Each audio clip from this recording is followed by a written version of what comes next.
प्रथमं शैलपुत्री च द्वितीयं ब्रह्मचारिणी तृतीयं चंद्रघंटेति कुष्मांडेति चतुर्थकं पंचमं स्कंदमातेति षष्ठं कात्यायनीति च सप्तमं कालरात्रेति महागौरीति चाष्टमं नवम सिद्धिदात्री च नौ दुर्गा प्रकीर्तिताः। प्रिय भक्तजनों, नवरात्रि का धार्मिक महत्व। शारदीय नवरात्र वर्ष में 4 नवरात्रों चैत, आषाढ़, अश्विन और माघ में सबसे प्रमुख माने जाते हैं। यह अश्विन मास की शुक्ल पक्ष की प्रतिपदा से नवमी तक मनाए जाते हैं। इन 9 दिनों में माँ दुर्गा के 9 स्वरूपों की पूजा अर्चना की जाती है। यह पर्व माँ शक्ति के आराधना का पर्व है, जिसमें भक्त अपने जीवन के आलस्य, अज्ञान और नकारात्मकता को दूर करने का संकल्प लेते हैं। दुर्गा सप्तशती का पाठ, व्रत, उपवास और हवन आदि से घर में शांति, समृद्धि और शक्ति की प्राप्ति होती है।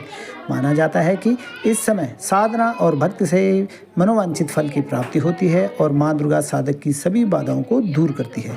नवमी पर कन्या पूजन एवं भोजन का महत्व। नवमी तिथि पर कन्या पूजन और भोजन करना नवरात्रि का विशेष अंग माना गया है। इसे कन्या पूजन या कुमारी पूजन कहते हैं। कन्याओं को माँ दुर्गा का साक्षात रूप माना गया है।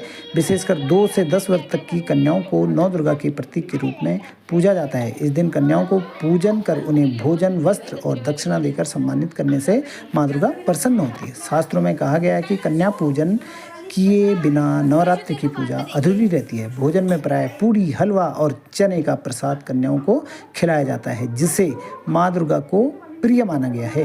धार्मिक मान्यता है कि इससे घर में सुख, शांति, संतान सुख, ऐश्वर्य और समृद्धि आती है। साथ ही